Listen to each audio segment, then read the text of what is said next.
오늘은 사도행전 17장 1절로 15절의 말씀을 살펴보겠습니다. 사도행전 17장 1절로 15절 말씀입니다.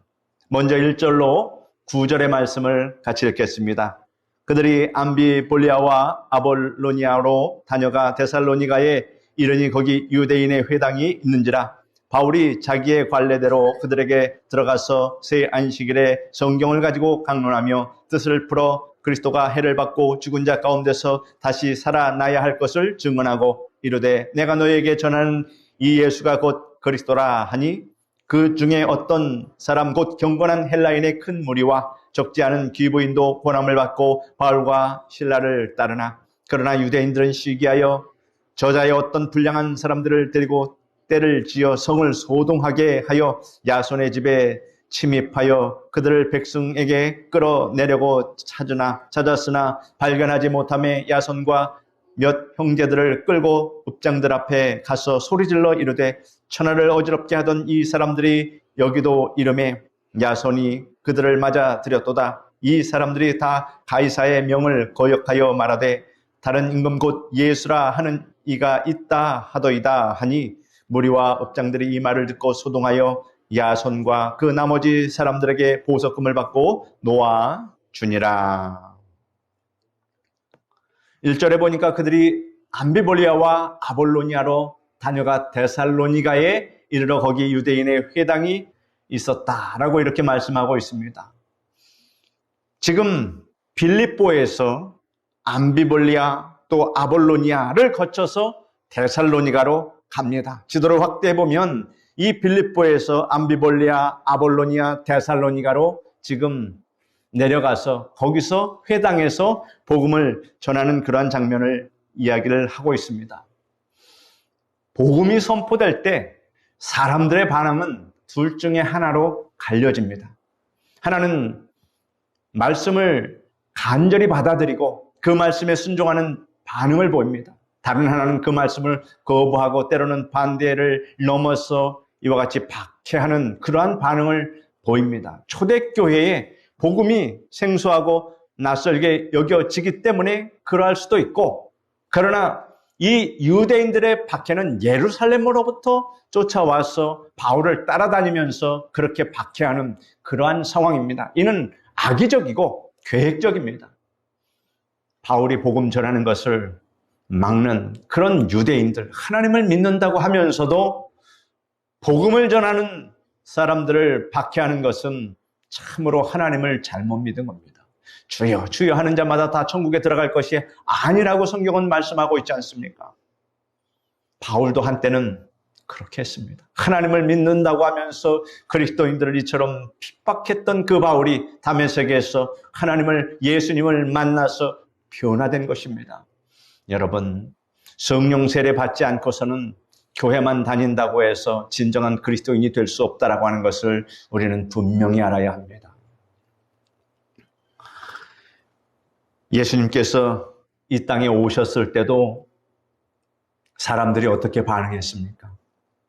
사람들이 예수님을 핍박하고 조롱하고 결국은 예수 그리스도를 받아들이지 않고, 은혜와 진리를 받아들이지 않고 그들을, 예수 그리스도를 아주 핍박하여서 결국은 십자가에 못 박기까지 그렇게 하지 않았습니까? 이것이 세상이고 하나님을 모르는 사람들이 하는 일들이 이와 같이 악하다라고 하는 것을 우리는 이 말씀을 통해서 배울 수 있습니다. 오늘 본문은 바울과 실라가 데살로니가와 베레아에서 복음을 전하는 장면을 통해서 이 두 반응이 실제로 어떻게 나타나는가를 우리에게 보여주고 있습니다.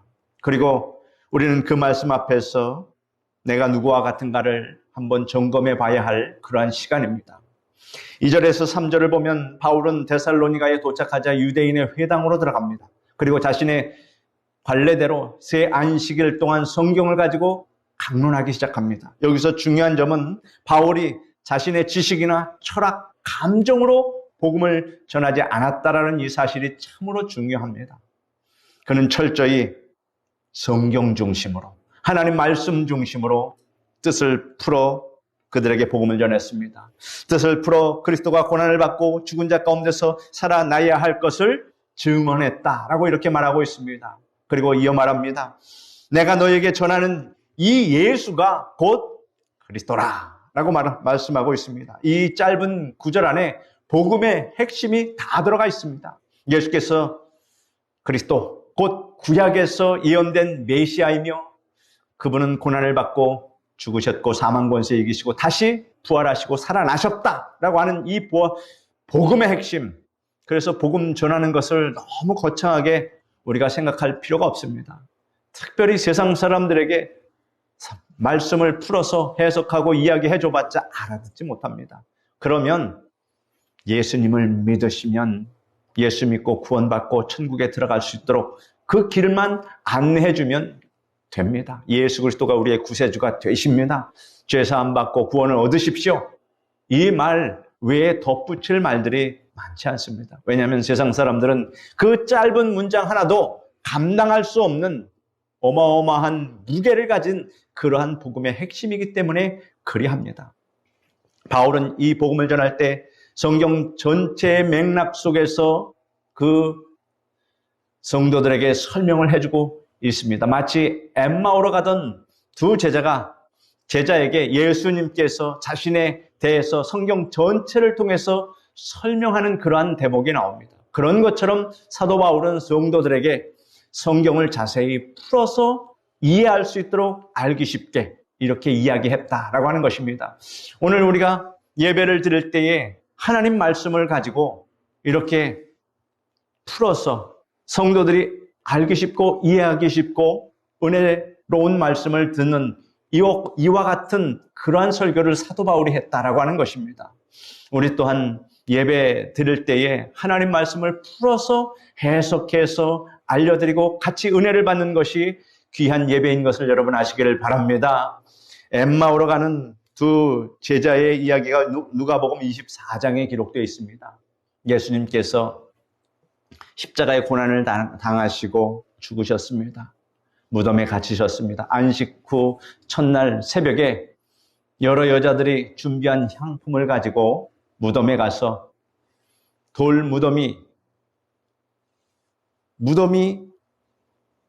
돌이 막혀져 있는데 큰 바위로 막혀져 있는데 그것을 누가 옮겨놨습니다. 그러니 얼마나 깜짝 놀랐겠습니까? 그래서 그 안을 들어가 보니까 예수님의 시신이 보이지 아니했습니다. 얼마나 근심이 크겠습니까? 그래서 근심하고 있을 때 찬란한 옷을 입은 두 천사가 그 곁에 있었습니다. 여자들이 얼굴을 감히 들지 못하고 땅에 엎드려서 있었을 때 두 사람이 말합니다. 어찌하여 살아있는 자를 죽은 자 가운데서 네가 찾느냐 이 말을 합니다.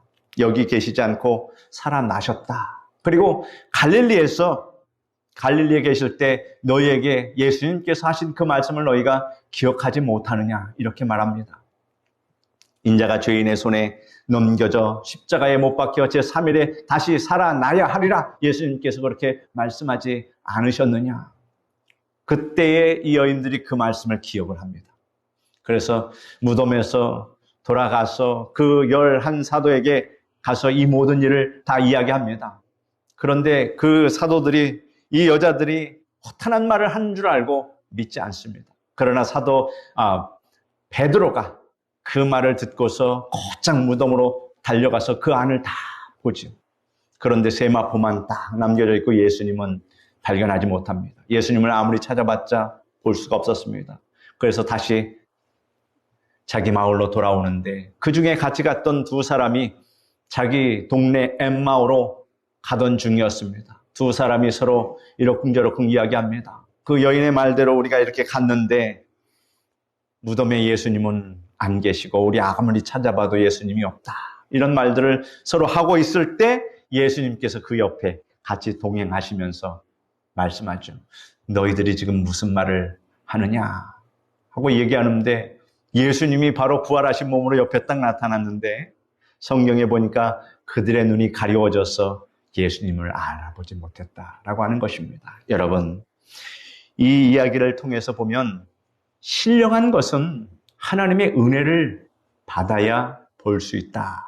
눈이 가려워져 있으면 영안이 깨어있지 아니하면 신령한 것을 볼 수 있는 능력이 우리에게는 없다 그런 얘기입니다. 그러므로 우리가 예수님을 나의 구세주로 믿고 이렇게 예배 드리는 것, 이 신령한 신앙생활을 하는 것, 여러분 우리의 의지가 아니라 하나님께서 그렇게 할 수 있도록 우리에게 성령을 부어주셨고 우리의 그 마음을 주셨고 영안을 열어주셨고 성령으로 충만케 하여 주셔서 우리가 이렇게 지금 예배 드리고 있다고 하는 사실을 여러분 꼭 아시길 바랍니다. 그러므로 우리가 범사에 하나님께 감사해야 합니다.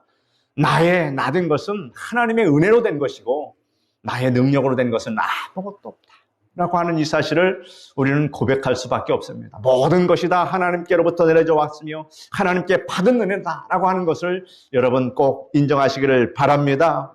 그래서 예수님을 보고 당신은 이곳에 살면서 그 예수가 십자가에 못 박혀 죽고서 우리에게 좋은 일을 많이 했는데 대제사장들과 서기관들 바리새인들이 그를 십자가에 못 박아 죽이고 그런데 사흘 만에 그가 장사되었는데 시신이 없어지고 이러한 일들을 어찌 모르냐 이렇게 반문을 합니다. 그러니 이 두 사람의 이야기를 들은 예수님께서 뭐라고 얘기할까요? 누가복음 24장 25절로 27절에 이렇게 이야기하십니다. 이르시되 미련하고 선지자들이 말한 모든 것을 마음에 더디 믿는 자들이요 그리스도가 이런 고난을 받고 자기의 영광에 들어가야 할 것이 아니냐 하시고 이에 모세와 모든 선지자의 글로 시작하여 모든 성경에 쓴 바 자기에 관한 것을 자세히 설명하니라. 바울이 성경을 풀어서 자세히 설명한 것 같이 예수님께서 이 두 제자들에게도 예수님 모세로부터 시작해서 모든 성경이 바로 자기 자신 예수님을 가리켜서 이야기하는 것에 대해서 자세히 설명하여 줬다라고 하는 것입니다. 이것은 성도들 간에 우리 성도에게 할 수 있는 이야기입니다. 세상 사람들에게는 자세히 설명해줘도 듣지도 않지만 믿지도 않습니다. 이해도 안 됩니다. 그러나 우리 성도들에게는 하나님께서 역사하여 주셔서 이 말씀의 뜻을 깨달아 할 수 있도록 영안을 열어주심을 여러분 아시기를 바랍니다. 우리가 복음을 전할 때 감정이나 문화에 호소하지 마시기를 바랍니다. 성경 위에 세워진 복음, 곧 예수 그리스도의 십자가와 부활이라는 이 진리 위에서만 사람들의 삶이 변화되고 그들이 예수 믿고 구원받게 된다라고 하는 이 사실을 여러분 아시고 믿고 안 믿고는 우리의 능력이 아니라 바로 하나님의 사랑과 은혜에 달려있다라고 하는 이 사실을 우리는 철저히 깨닫게 됩니다. 4절과 9절의 말씀을 보면 복음이 전파될 때 그에 대한 반응은 언제나 다양하다라고 하는 것을 우리가 알 수 있습니다. 여러분 사도 바울이 1차 전도 여행을 할 때 피시디아 안디옥 기억나십니까? 이고니온 루스드라에서도 그 말씀에 은혜 받은 자들과 또 전하는 바울을 핍박하여 루스드라에서 돌로 쳐서 죽기까지 만들었던 그 두 부리를 우리가 생각할 수 있습니다. 그런데 데살로니가에서도 그랬다 그런 얘기입니다. 어떤 사람들은 그 말씀을 믿고 바울과 실라를 따릅니다. 이들은 유대인뿐만 아니라 헬라인과 기부인들이었습니다.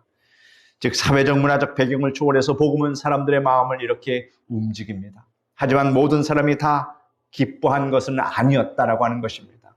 지금 오늘날도 우리가 복음을 전할 때 다 이렇게 나뉘어집니다. 우리가 복음을 전할 때에 예수님을 믿는 사람에게 복음지를 주면 저도 교회를 다닙니다. 이렇게 이야기하면 복음 전하는 사람이 서로 축복하면서 하나님의 은혜 가운데 건강하십시오 라는 이런 축복을 서로 할 수 있습니다. 그러나 복음을 전하는데 믿지 않는 사람은 별의별 사람 다 있습니다. 갑자기 고래고래 소리를 지르고 난리를 칩니다. 깜짝 놀랍니다. 어찌합니까? 사탄의 영을 소유한 사람들은 하나님의 복음의 말씀을 들어도 경기를 일으키는가 봅니다. 그러니 얼마나 세상이 둘로 나누어져 있는가라고 하는 것을 우리가 복음을 전할 때 아주 극렬하게 깨닫게 됩니다. 유대인들 중에 일부는 시기심을 가지고 불량배를 데리고 왔습니다. 여기까지 나갑니다. 악한 거죠. 깡패들을 데리고 와서 소동을 일으키니 이것은 그 근본 자체가 하나님을 믿는 유대인들이라고는 말할 수 없는 것입니다. 그의 행동을 보면 그의 속에 무엇이 들어있는지 우리가 분명히 알 수 있습니다. 이들은 야손의 집을 습격해서 바울과 실라를 찾았지만 찾지 못하자 야손과 다른 형제들을 끌고 가서 고발합니다. 그 고발 내용은 이러합니다. 천하를 어지럽게 하던 자들이 여기도 이르렀다. 그리고 가이사의 명을 거역하고 예수를 다른 임금이라고 말한다. 이렇게 이야기합니다. 이 장면은 우리가 복음을 전할 때 반드시 만나는 저항과 박해의 현실을 보여줍니다. 빛이 임하면 어둠은 물러가야 하지만 그 어둠이 이같이 거세게 반항한다라고 하는 이 사실을 우리가 깨닫게 됩니다. 요한복음 3장 19절로 20절에 같이 한번 읽겠습니다. 빛이 세상에 와수되 사람들이 자기 행위가 악함으로 빛보다 어둠을 더 사랑한 것이라. 악을 행하는 자마다 빛을 미워하여 그 행위가 드러날까 하여 빛으로 오지 아니하나니. 이 말씀은 말씀 그대로 예수 그리스도를 맞이한 세상 사람들이 어떻게 예수 그리스도께 악한 행동을 했는지, 악한 일을 저질렀는지 우리가 다 그 역사적인 증거를 알고 있습니다. 어둠의 반응은 종종 복음에 대한 반감으로 나타나지만 이는 빛의 강력함을 오히려 반증하는 그러한 결과입니다. 어느 교회에서 밤늦게까지 기도회가 진행되고 있었습니다. 정전이 돼서 교회가 온통 어둠에 잠겼습니다. 모두가 당황했을 때 한 성도가 조용히 촛불 하나를 켭니다. 그 작은 불빛이 순식간에 주위를 밝히자 여기저기서 촛불을 가지고 꺼내 들었습니다. 그래서 켰습니다. 교회가 환해졌습니다. 지금은 정전이 잘 일어나지 않지만 저희 어렸을 때는 정전이 자주 일어났습니다. 그래서 촛불을 항상 준비하고, 그래서 정전이 된다 하면은 촛불부터 먼저 찾아서 촛불을 켜고 하던 그런 추억이 생각납니다. 아마 옛날에는 그러한 경험들이 많았지만 지금은 너무나 과학이 발달하고 아주 경제가 발달하고 모든 것들이 다 완비가 돼서 그러한 일들을 좀처럼 만나기가 오히려 어렵습니다. 교회가 환해졌을 때 하나이가 말합니다. 엄마, 바람이 아무리 불어도 촛불이 다 꺼지지 않는 것 같아요. 어머니가 조용히 대답합니다. 그래, 어둠은 빛을 이기지 못한단다.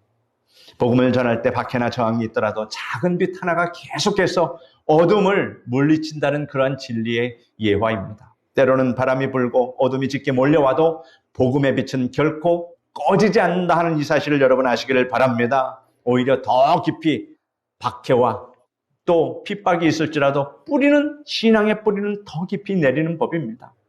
야손과 그의 형제들은 보석금을 내고 풀려났지만 그들의 헌신과 희생은 공동체의 튼튼한 그런 기초가 되었다라고 하는 사실입니다. 야손은 데살로니가에서 바울과 실라를 환대했고 초기 그리스도인으로 보여집니다. 그리고 바울과 실라를 많이 도왔다라고 하는 것을 우리가 짐작할 수 있습니다. 그의 집은 아마도 초대 교회의 모임처로 사용되었을 것입니다. 야손은 바울 일행과 신앙을 함께한 동역자로 복음 때문에 위험을 무릅쓴 믿음의 사람이었습니다. 동역자가 이렇게 같이 힘을 써주면 복음을 전하는 사람에게는 큰 힘이 됩니다. 로마서 16장 21절에 야손에 대한 기록이 잠깐 나옵니다. 나의 동역자 디모데와 나의 친척 누기오와 야손과 소시바더가 너희에게 문안하느니라. 이 말씀에서 바울이 나의 친척 야손이라고 언급하고 있는데 같은 사람일 가능성이 있습니다. 10절에서 15절 말씀 같이 읽겠습니다. 밤에 형제들이 곧 바울과 실라를 베레아로 보내니 그들이 이르러 유대인의 회당에 들어가니라. 베레아에 있는 사람들은 데살로니가에 있는 사람들보다 더 너그러워서 간절한 마음으로 말씀을 받고 이것이 그러한가 하여 날마다 성경을 상고하므로 그 중에 믿는 사람이 많고 또 헬라의 기부인과 남자가 적지 아니하나 데살로니가에 있는 유대인들은 바울이 하나님의 말씀을 베레아에서도 전하는 줄을 알고 거기도 가서 무리를 움직여 소동하게 하거늘 형제들이 곧 바울을 내보내어 바다까지 가게 하되 실라와 디모데는 아직 거기 머물더라.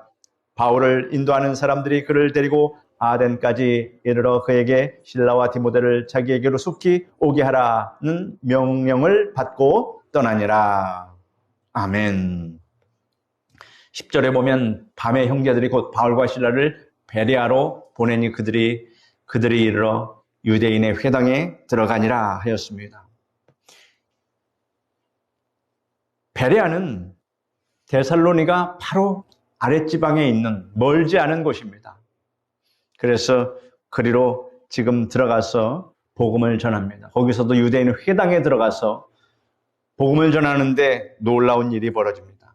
베레아 사람들은 데살로니가 사람보다 더 너그러워서 간절한 마음으로 말씀을 받고 날마다 성경을 상고함으로 하였습니다. 이 짧은 구절 속에서 우리가 본받아야 할 성도의 모습이 담겨 있습니다. 말씀을 간절히 사모하고 그것이 진짜인지 성경을 통해 검토하며 날마다 말씀 속에 들어가서 삶을 점검하는 사람들이 이들이었습니다. 이들이야말로 진정한 신앙인의 모습을 우리에게 보여주고 있다라고 하는 이 사실입니다. 이런 자세는 오늘날 우리에게도 동일한 신앙의 자세를 요구합니다. 교회에서 설교를 들을 때 그 말씀을 나의 생각이나 감정으로만 받는 것이 아니라 성경이 무엇이라고 말하는지를 우리가 살펴볼 필요가 있다라고 하는 사실입니다. 그냥 전해주는 대로 그냥 받는 것이 아니라 과연 성경이 그러한가를 늘 여러분 그 성경 말씀에 기초하여 여러분 말씀을 상고하는 여러분 되시기를 바랍니다. 베레미안 이런 말이 있습니다. 18세기 부흥운동 시절에 영국 스코틀랜드의 일부 농촌 지역에서 사람들이 성경책을 들고 다니면서 설교를 들은 후에 집에 다시 가서 한번 그 말씀과 목회자가 전한 말씀과 성경 말씀이 맞는지를 확인하는 그러한 습관이 그 마을에 퍼졌습니다. 그들은 목사의 설교를 할지라도 맹목적으로 믿지 않았다라고 하는 사실입니다. 참으로 얼마나 바람직한 그런 사람들이었습니까? 어느 날 한 목회자가 마을에서 말씀을 전하고 난 후에 한 할머니가 찾아와서 이렇게 말했습니다. 목사님, 오늘 말씀 가운데 한 말씀은 제 마음을 아주 뜨겁게 해주셨는데 그런데 한 구절은 성경 말씀과 어긋나는 것 같아서 제가 다시 살펴보기로 해서 왔습니다. 이렇게 말합니다. 그때 그 할머니의 의도는 따져들고 그런 의도가 아니라 말씀의 더 깊이를 깨닫기 위해서 그래서 말씀이 의문이 들어서 오해한 부분이 혹시 있지 않나 찾아와서 이야기하는 것입니다. 얼마나 좋은 모습입니까? 이런 습관을 가진 이 마을 사람들은 흔들리지 않는 그런 복음으로 공동체를 이루어 나갔습니다. 나중에는 이 지역 사람들을 존경하는 의미로 바로 베레미안이라고 이렇게 불렀습니다. 베레미안이라는 이 말은 지금 우리가 살펴보고 있는 이 11절에 나오는 베레아 사람들에 대해서 베레아 사람에서 유래된 그런 단어입니다. 그러니 베레아 사람들이 얼마나 말씀의 깊이를 가지고 말씀을 상고하고 뜻을 풀이하려고 그렇게 노력을 했는지 우리가 알 수 있습니다.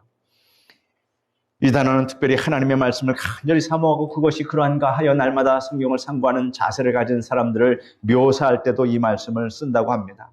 하나님은 성경 말씀을 사모하고 상고하는 사람들을 기뻐하고 그들에게 특별한 은혜를 베풀어 주심을 여러분 믿으시기를 바랍니다. 베레아 사람들 중에 많은 이들이 믿고 또 귀부인과 남자들도 적지 않게 변화되었다. 성경은 그렇게 말합니다. 예수 믿고 구원받는 것보다 특별한 은혜는 이 세상에 없음을 여러분 아시기를 바랍니다. 13절에서 15절에 보면 데살로니가의 유대인들은 바울이 베레아에서도 복음을 전한다는 소식을 듣고 거기까지 또 와서 무리들을 선동합니다. 결국 바울은 형제들에 의해서 바다로 피신하게 되고 실라와 디모데는 잠시 베레아에 그냥 남겨둡니다. 어디로 가냐 하면 베레아에서 저 남쪽 아덴 지역까지 바닷가 근처 저 아덴까지 여러분 보이십니까? 처음에 빌립보에서 암비볼리, 아볼로니아, 데살로니가, 베레아에서도 유대인들이 쫓아오니 어디로? 이제 아덴까지. 이 아덴에서 이제 그 왼쪽에 있는 고린도까지 이렇게 제2차 선교 여행을 시작하게 되는 것입니다. 이 장면은 인간의 방해와 박해에도 불구하고 복음은 계속해서 전해지고 전파된다라고 하는 이 사실을 우리에게 보여주고 있습니다. 바울은 얼핏 도망자처럼 보이지만 하나님의 큰 그림 속에서는 복음이 유럽 전역으로 전파되는 그런 퍼져가는 발걸음이 되는 것을 우리에게 이렇게 보여주고 있다. 복음을 전하는 사람들을 막을 수는 있어도 하나님의 말씀은 결코 막을 수 없음을 여러분 아시기를 바랍니다. 오늘날 말씀을 통해서 여러분은 여러분 자신에게 몇 가지 질문을 해야 합니다. 나는 지금 하나님의 말씀을 어떠한 자세로 대하고 있는가? 목사님 전해주시면 아무 판단 없이 비판 없이 이렇게 받으시면 안 됩니다. 목사님이 제대로 말씀을 전하고 있는가? 눈을 뜨시고 성경을 보시고 또 궁금한 것이 있으면 여러분 가져오셔서 목사님 이것이 말씀이 맞습니까? 이렇게 질문할 수도 있어야 할 것입니다. 그래서 여러분 맹목적으로 말씀을 듣는 것이 아니라 하나님의 말씀이 과연 성경에 그러한가? 이런 것도 우리가 비교하고 우리가 살펴보아야 할 이야기입니다. 데살로니가에 있는 유대인들처럼 시기와 반대로 반응하고 있는가? 아니면 베레아 사람들처럼 간절히 사모하고 날마다 성경을 상고하고 있는가? 여러분은 후자가 될 줄로 믿습니다. 히브리서 4장 12절에 보면 같이 읽어봅시다. 하나님의 말씀은 살아있고 활력이 있어 좌우의 날선 어떤 검보다 예리하여 혼과 영과 및 관절과 골수를 찔러 쪼개기까지 하며 또 마음의 생각과 뜻을 판단하나니 라고 말씀하고 있습니다. 하나님의 말씀은 살아있고 지금도 역사하고 계심을 여러분 믿으시기를 바랍니다. 하나님의 말씀은 죽은 글이 아니라 지금도 우리 삶 속에서 역사하시는 살아있는 말씀입니다. 좌우의 날선 어떤 검보다 예리합니다. 인간의 가장 깊은 내면까지 우리의 속마음까지 꿰뚫는 그런 능력이 바로 하나님의 말씀입니다. 우리의 마음과 생각과 뜻을 판단하게 해주십니다. 말씀은 우리의 동기와 생각을 비추고 변화시키는 거울이자 기준임을 여러분 믿으시기를 바랍니다. 하나님의 말씀을 중심에 두고 살아가는 사람은 결코 흔들리지 않습니다. 이 베레아 사람들처럼 하나님의 말씀을 중심에 두고 사는 사람은 항상 하나님 말씀이 그러한가를 생각하면서 내 판단이 아니라 하나님 말씀의 기준을 삼고 그 판단으로 선택하고 행하면 결코 낭망할 일이 없다라고 하는 이 사실을 여러분 아시기를 바랍니다. 그 말씀에 세워진 삶은 고난 중에서도 풍성한 열매를 맺을 수 있습니다. 사랑하는 성도 여러분, 복음은 언제나 사람들의 마음을 갈라놓습니다. 그러나 그 갈림길에서 말씀 앞에 무릎을 꿇는 자는 생명을 얻고 하나님의 나라를 경험하게 됩니다. 그러므로 우리는 항상 하나님의 말씀 앞에 서야 될 줄 믿습니다. 성도 여러분은 진정으로 하나님의 말씀을 그 뜻을 분별하며 날마다 성경 속에서 주님의 음성을 듣는 그런 삶을, 신령한 삶을 살아가는 여러분 되시기를 예수님의 이름으로 축원드립니다. 기도하겠습니다. 거룩하신 하나님 감사합니다.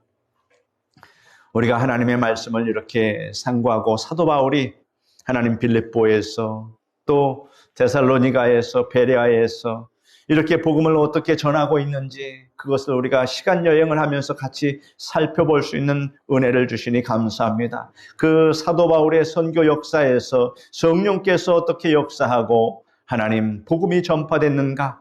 그래서 그 복음이 결국은 유럽을 통해서 미국을 통해서 또 우리 대한민국까지 어떻게 왔는가? 우리가 그것을 짐작할 수 있으니 감사합니다. 하나님의 말씀은 살았고 또한 활력이 있음을 우리가 하나님 이 말씀을 통해서 깨닫게 해주시니 감사합니다.